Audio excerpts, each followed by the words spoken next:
We're at our Lighthouse Point Shingle today.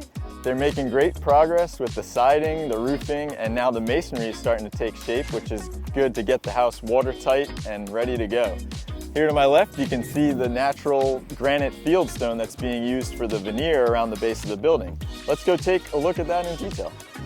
Since we were here last, you can see they've added the pilasters, which are really important to the trim detail, but also this is a great example of the excellent attention to detail by the mason and the carpenter. They're working together to get this alignment just perfect. So once they install the plinth and finish this off, everything's gonna look just like it should. Here you can see a mock-up of the chimney in bricks. This is the kind of thing that not every mason will do, but somebody who's really attentive to details will. So they can lay it out, make sure all the joints work perfectly and the dimensions work well, and adjust as needed before they're up on the building.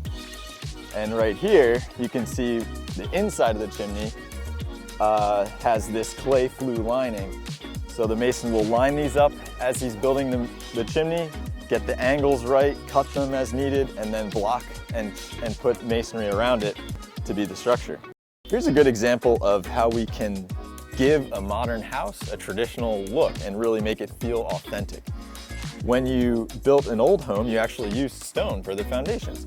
Today, of course, we have concrete, but in order to achieve that look, we'll actually cantilever the wood structure and create a pocket to allow for there to be real stonework in the base. Here you can see the stonework has thickness to it. If it didn't, it wouldn't have this depth and this natural look. And that thickness carries through here, but in order to achieve that, the framing is actually pushed out.